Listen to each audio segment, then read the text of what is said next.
70. Páginas secretas e inexploradas de libros de historia y documentos celosamente guardados revelan los entretelones del mayor genocidio de América. Noelia Quintana viaja en la historia para traer al presente la verdad de aquellos acontecimientos. El estridor de las armas. Todos los sábados de 18 a 19 horas por Ñandutí.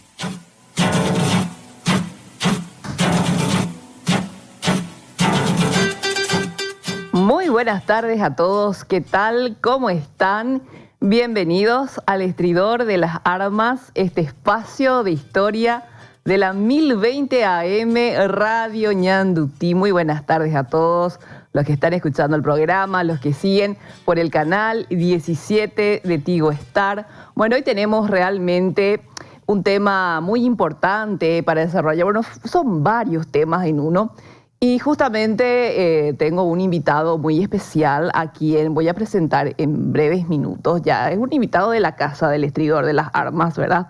Justamente el profesor Emilio Urdapilleta. Pero antes de presentarle formalmente y darle la palabra, quiero compartir con ustedes que justamente fue el 5, sí, el jueves. ¿Qué fecha fue el jueves? Creo que fue el 5 de septiembre, 5, 6, ¿verdad? Sí. Entonces, ese día fue mi fiesta de egreso. Ahora soy una flamante especialista en geopolítica por la Fuerza Aérea Paraguaya, por el CIAERE, así que estoy muy contenta. Justamente quería compartir, así como los logros se comparten con los amigos en las redes sociales, por supuesto también en este espacio. Bueno, ya soy especialista en geopolítica. Bueno, pasando esto, hoy vamos a hablar, vamos a recordar, vamos a conmemorar el tema de la muerte del mariscal José Félix Estigarribia, pero antes de pasar ahí, vamos a dar una bienvenida al profesor, al investigador Emilio Urdapilleta, que hace tiempo que, bueno, nos abandonó prácticamente, ¿verdad? Pero ahora está volviendo. Emilio, querido, ¿cómo estás? Bienvenido, tanto tiempo. Buenas tardes a todos, buenas tardes, Noelia Quintana, gran amiga. Me sacó de la invernación.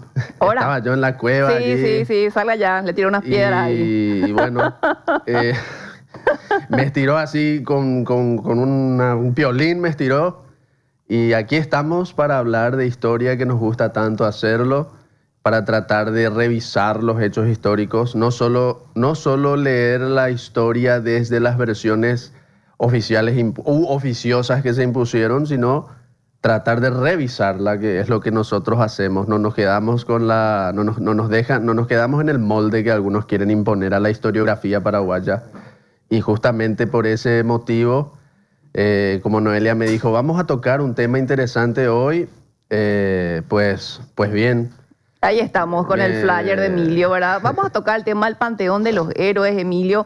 Viste que hay un proyecto nuevo que se quiere hacer, una suerte de panteón para ilustres, creo que la gente de Cruzada Nacional creo que presentó ese proyecto, bueno, y ahí se hizo un debate en las redes. Pero antes de entrar a este tema, una de las cosas que a mí me gusta mucho de Emilio Urdapilleta, del profesor Emilio Urdapilleta, es el enfoque de investigación meticulosa, bibliográfica y documental que él hace justamente para mover eso que se considera oficial, ¿verdad? Eso que es medio ñembo sagrado, que no puedes tocar, que no puedes decir tal y cual cosa, ¿verdad?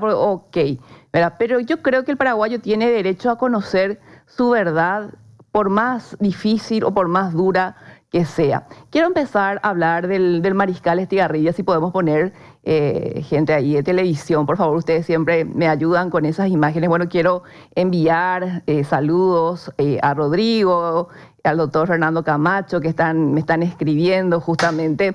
Rodrigo es mi estudiante de la maestría en planificación del Instituto de Altos Estudios Estratégicos en Hernandaria. Saludos a todos, un grupo de personas realmente maravillosas. Bueno, a todos los que están escuchando, ya empezamos con los mensajes, Emilio, ¿verdad? Tenemos que cumplir también con nuestros oyentes. Ahí viene Hammer.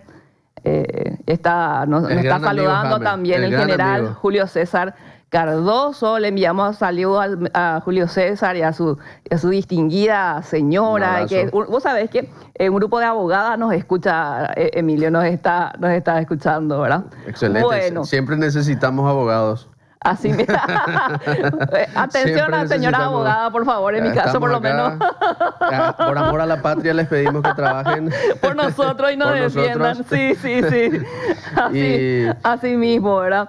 Bueno, entonces, Emilio, ¿hace cuántos años que murió el mariscal Estigarribia? Mirá que no, 84 creo, 1940. 7 de septiembre, sí, ¿verdad? 1940, el 7 de septiembre, entonces si hacemos las matemáticas serían 84. Murió en un accidente de aviación, en extrañas circunstancias, y sin duda alguna que el mariscal José Félix Estigarribia es en el siglo XX por lo menos la figura, bueno, no es la más, de la que más se habla, lastimosamente no es de la que más se habla, porque sucedieron cosas y pasaron cosas y es como que él quedó enterrado, pero su impacto es mayor de lo que la gente piensa. Emilio, hay muchos dimes y diretes, así como vos siempre decís, ¿verdad? Cuando nosotros hablamos me dice Emilio, hay muchos dimes y diretes en la historia, Noelia. Bueno, yo quiero hablar de esos dimes y diretes y que nos brindes un poco de luz. Imagínate, un accidente aéreo, el presidente de la República, nada más y nada menos. Y hay muchas versiones. Dice que la esposa fue muy responsable en el apresuramiento de tomar un vuelo, que existía un avión que es el que realmente él tenía que abordar y no en el que se subió, problemas técnicos, algunos hablan de disparos dentro del vuelo. Y sí, hay un montón de cosas en torno a la muerte de Estigarribia. ¿Qué nos podés dar al respecto, una orientación sobre lo que pasó, ¿verdad? Presidente de la República muerto en un accidente aéreo. Y obviamente que tenía también muchos enemigos, detractores, ¿verdad? Políticos. Sin duda. Paraguay es un país sumamente simpático porque un acontecimiento de semejante envergadura que es la muerte del presidente de la República, no cualquier presidente, sino el general de ejército, y no cualquier general de ejército, sino un general de ejército victorioso en la guerra internacional más grande de Hispanoamérica en el siglo XX, que fue la Guerra del Chaco, muere en un accidente de aviación, y lo que se sabe sobre el tema es la versión oficial, y ya, quedó ahí. Se subió en un avión, el avión por lo visto tenía defectos técnicos y nosotros le vimos morir, se cayó el presidente y murió. En una clase de historia que yo tuve hace algún tiempo, Sí. le dije a algunos alumnos que realmente es, utilizando la palabra del argot popular, el lunfardo de la calle, Sí. realmente es pelada contarle eso a alguien del mundo exterior, decirle, che, nosotros tuvimos un presidente genio que fue un gran guerrero, venció en una guerra y un día murió, se cayó su avión. Peladísima es. Es totalmente... No, pero obviamente que tiene que haber protocolos de vuelo, mecánicos que puedan analizar qué pasó con la nave, revisar, ¿verdad? Se hizo Estaba Carmelo Peralta, nada más. Sí. No era cualquier piloto, ahí vení vos, llevanos, no. Era Carmelo Peralta, por favor. Y se hizo un estudio técnico encabezado por el capitán e ingeniero José Bozano Baglietto, otro personaje muy interesante, para no utilizar otra palabra. Y allí quedó la versión oficial de que hubo defectos técnicos, pero no se explica tampoco bien si hubo un sabotaje o si hubo una negligencia grave de los encargados del vuelo, de los encargados de la nave. Y ahí ya empiezan los dimes y diretes, que Estigarribia se quiso subir a como de lugar, que no se le dio tiempo a preparar el avión, que la mujer de Estigarribia estaba con un ataque de celos. Mi tía bisabuela, doña Julia Miranda Cueto, estaba con una... Pero era media tóxica, entonces la Era tía. tóxica, dicen que. Y bueno, mi mamá es Miranda. Y mi mamá es una excelente mujer, la número 1 del mundo. Obviamente. Pero tiene cuando se enoja, se enoja. Cuando se enoja, se enoja. Y bueno. Y bueno, ¿qué sucede? Sucede que dicen que ella estaba enojada y que se sube con una pistola y que por alguna razón, porque creo que hubo 3 tripulantes nomás en este vuelo, Peralta, la Cueto, la Miranda Cueto y el general Estigarribia, y por alguna razón la gente de manera omnisciente dice que hubo tiroteos dentro del avión. ¿Cómo? Yo quiero saber cómo la gente va a saber si hubo tiroteos dentro. ¿Verdad? O sea, estuvieron allí y vieron los tiroteos. O sea, no. No, ¿verdad? Y la comisión que hizo el estudio técnico que de lo que le pasó a la aeronave no menciona nada de ese tipo de cosas. No se habla de eso. No, yo quiero para saber nada. cómo omniscientemente los muchachos se transportaron a ese lugar y vieron los tiroteos que supuestamente doña Julia Miranda sacó un revólver y que le amenazó a su esposo allí por celos, etcétera, etcétera. Esos son todos los dimes y diretes que no vienen al caso. La pregunta clave acá es cómo el presidente de la República y general victorioso del Chaco, que también tiene una carga de responsabilidad fundamental para la firma del Tratado del 21 de julio de 1938 en el que Paraguay aceptó retroceder, dicho sea de paso, del Chaco, ¿cómo se sube? Si es que el avión no estaba en condiciones, ¿cómo le permiten que se suba? Porque él es el presidente de la República. No era cualquier persona. Y yo, señor presidente, si yo estoy ahí, yo le digo, señor presidente, usted es el comandante en jefe. ¿Pero dónde se iba? ¿Por qué estaba tan apurado? Y no sabemos, se iba a su estancia, que estaba en el camino de San Bernardino Altos. Pero si yo soy el que está ahí, le voy a decir, señor presidente, usted es comandante en jefe y yo acato sus órdenes sin duda alguna, pero yo, por mi cabeza y por mi vida, no le voy a dejar subir a ese avión hasta que esté en condiciones, porque yo le tengo que proteger. Es mi deber. Si se muere el presidente, los encargados de esa de lo que sucedió ahí son todos responsables. ¿Qué pasó? ¿Hubo alguien que se fue preso por la muerte de Estigarribia? Si es que le dejaron subirse a un avión defectuoso, ¿hubo alguien que se fue preso? Pregunto nomás. Cayó la responsabilidad sobre alguien. Claro, porque vos sos responsable de la vida del presidente. Imagínate que se suba, imagínate que el presidente... ahora mismo Santiago Peña se suba a un avión y los que están ahí le dejan subirse nomás porque él quiere por su antojo nomás y el avión no tiene combustible. No tiene combustible el avión, pero él quiere subirse sí o sí. Eso sería una locura, ¿verdad? Pero vamos a decir que alguna cuestión inferior, mecánica, ¿verdad? Que faltaría ajustar. Claro, pero yo digo el ejemplo del combustible porque es algo muy alevoso para que se entienda, ¿verdad? Imagínate, le dicen al presidente, señor presidente, el avión no tiene combustible, no me importa, yo me tengo que ir a mi estancia ahora mismo con mi esposa, ¿verdad? Señor presidente, él no tiene combustible, no te dejamos subir porque tu vida está en nuestras manos y vos sos el presidente de la República. O sea, ¿quién se hizo responsable por la muerte de Estigarribia? ¿Quién? O sea, yo no conozco, al menos alguien me tiene que, seguramente nos pueden iluminar. Sí, y nos pueden decir si alguien se fue preso, si alguien se fue en la cárcel, si alguien tuvo pagó, una baja militar, ¿verdad? Se le dio de baja. Che, claro. Vos tenías que, por tu vida, no tenías que dejarle subir a ese avión si ustedes sabían que ese avión estaba con defectos. A no ser que la intención era luego que se suba en ese avión y que ese avión estuviera o saboteado o tuviera una bomba dentro.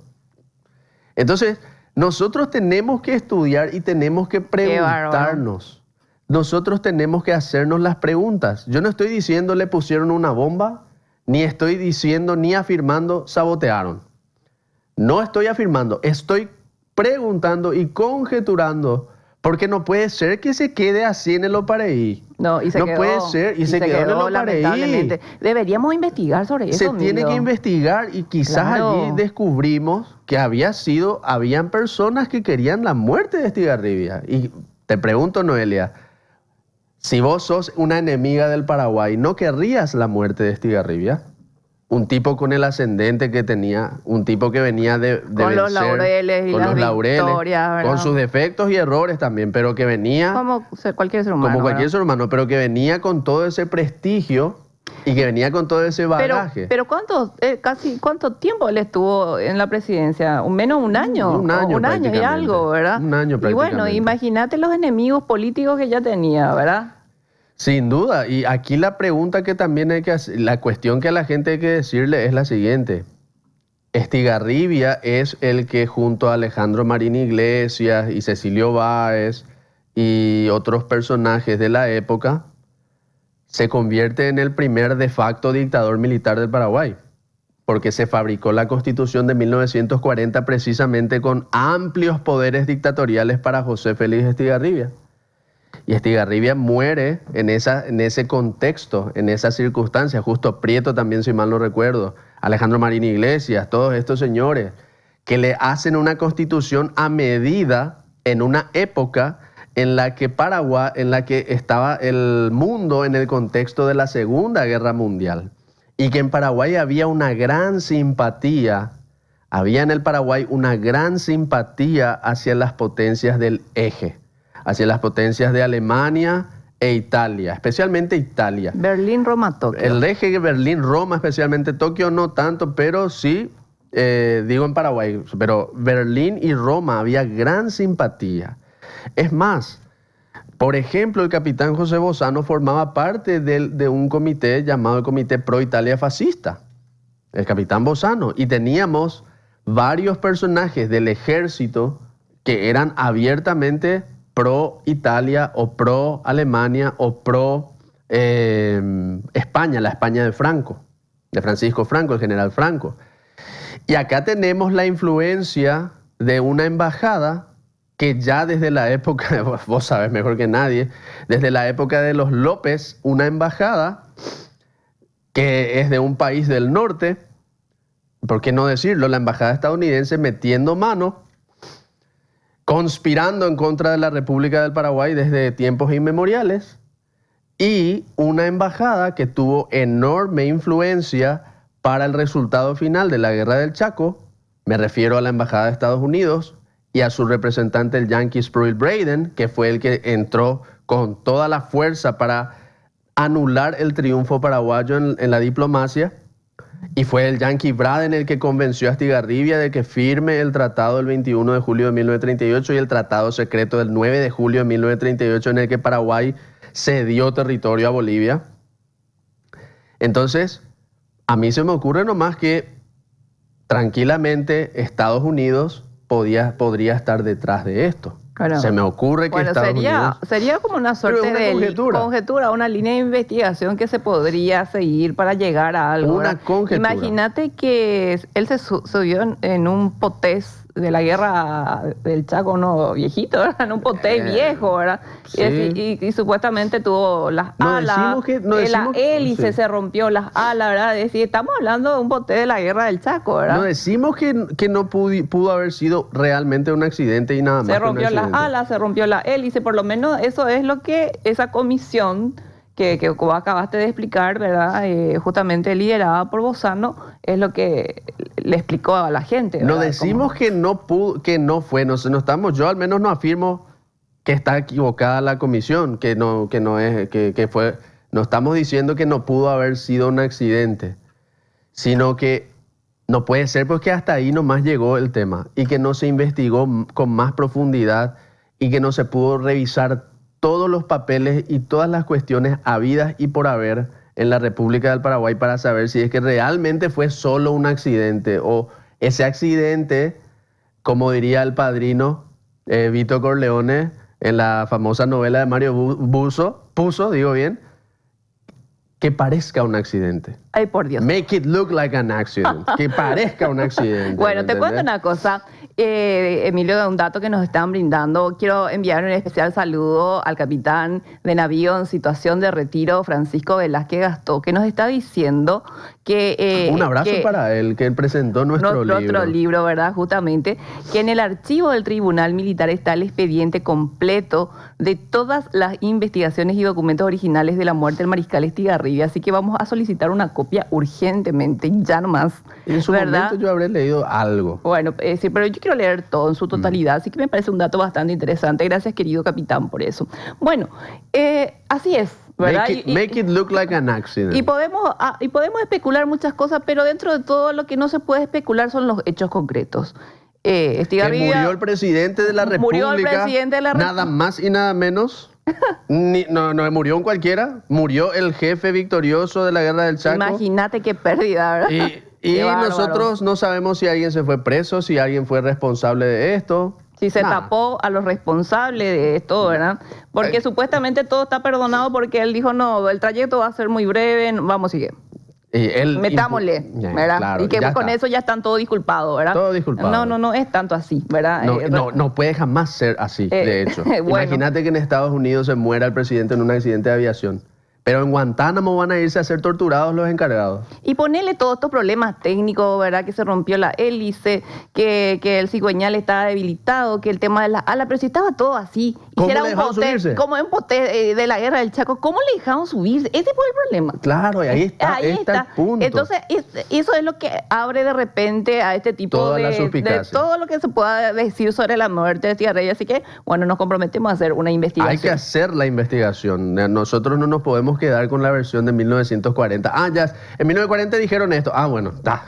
No, es que nosotros dos, Emilio, no nos quedamos con la versión de nadie, ¿verdad? Por eso escribimos nuestros libros y que resulta tan controversial y que de repente hay, qué sé yo, lectores de cristal que se ponen un poco delicados, ¿verdad? Que cómo vamos a decir este tipo de cosas. Bueno, ya vamos a llegar también a ese punto. Vamos a pasar al Panteón Nacional. Bueno, Estigarribia indudablemente se merece estar en el Panteón de los Héroes. Con sus luces y sombras. Claro que se merece, ¿verdad? Claro. Bueno, yo quiero que me pasen estas imágenes del año 1936, ¿verdad? Porque, ¿te acuerdas, Emilio, y a la audiencia también que me sigue por las redes sociales? Yo había hecho un plagueo, una petición de firmas, que nosotros los paraguayos nos pongamos las pilas, porque el decreto justamente del año 1936 que derogaba ese decreto legionario, que López era enemigo de la patria, arrojado de su suelo patrio. Tirano del género humano. Todas esas barbaridades, ¿verdad? Cuando sube el coronel Rafael Franco, dice, no, esto vamos a abolir por siempre y para siempre este decreto, ¿verdad?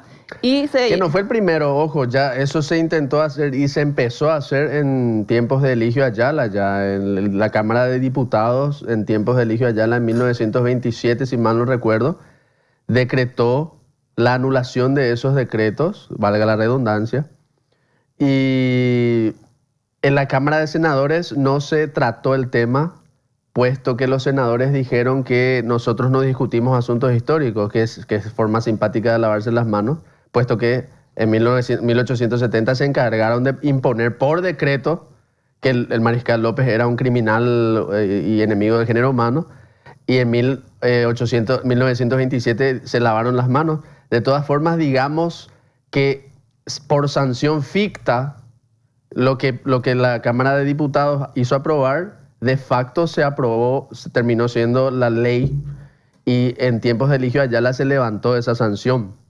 Pero es Franco el que oficializa. Rafael Franco es que oficializa a través de la Presidencia de la República en ese famoso decreto. Sí. Y yo soy, y la querida compañera Noelia me conoce perfectamente en ese sentido, yo soy de la idea de que en ese panteón tiene que haber una persona nomás luego. Yo también, ojo. Pero dicen que no. Y te quiero hacer preguntas al respecto, adelante, ¿verdad? Adelante. Porque vos también sos un estudioso de nuestra historia, ¿cómo se puede decir? La parte religiosa del Paraguay. Vos manejás muchísimo ese aspecto de la Iglesia Católica específicamente, ¿verdad? Pecador. Perdón, tenía que tomar un poco de agua porque estoy hablando a full, ¿verdad? Católico y pecador. Imagínense que primero decían... Puritano nunca. Ya sé. Puritanos nunca. Lo que quería preguntarte, dice, López no merece estar en el Panteón de los Héroes porque fue excomulgado, dice, ¿verdad? En Roma, que fue excomulgado en Roma y que Sinforiano Bogarín no quería saber nada de López y que ni siquiera estuvo presente, que se mandó mudar a Buenos Aires, ¿verdad? Entonces es como que trataron de impedir luego que sus restos sean depositados en ese lugar. Lo que yo quiero hacerte esta pregunta: ¿es cierto que la iglesia le tenía tanta, vamos a decir, una suerte de desprecio así a Francisco Solano López? Bueno, hasta hoy día yo no encuentro ningún papel de que a él se lo haya excomulgado. Es como afirmar algo sin pruebas. Otra de las cosas, el decreto del 66 dice que él tenía que estar. Pues, si pueden poner el tema de la urna de López. Esta es la imagen donde hoy pusieron al soldado desconocido.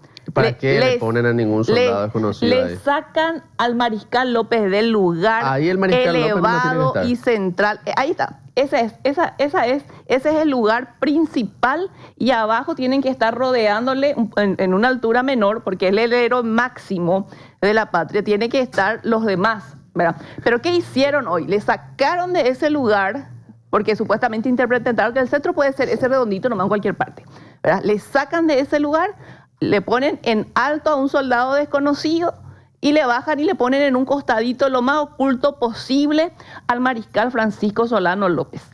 Y esto está así, y lo hicieron así luego de que yo ya hice mi investigación, luego de que termina el gobierno fugaz de Franco, sube Paiva, y a partir de ahí hacen esos cambios. Bueno, pasa que hay que quitarle un poco a Paiva un cierto peso. Ese era el oratorio de la Virgen de la Asunción, y con ese objetivo lo construyó el mariscal Francisco Solano López. Dicho un oratorio sea familiar, de paso, sí. Dicho sea de paso, Francisco Solano López es el que mandó a hacer ese edificio en su terreno.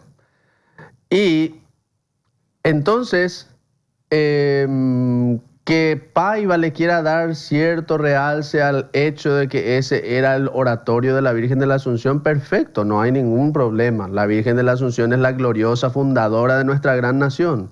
Está genial. Pero dice el himno, dice ese himno: Salve Señora de la Asunción, gloriosa fundadora de nuestra gran nación. Y está muy bien.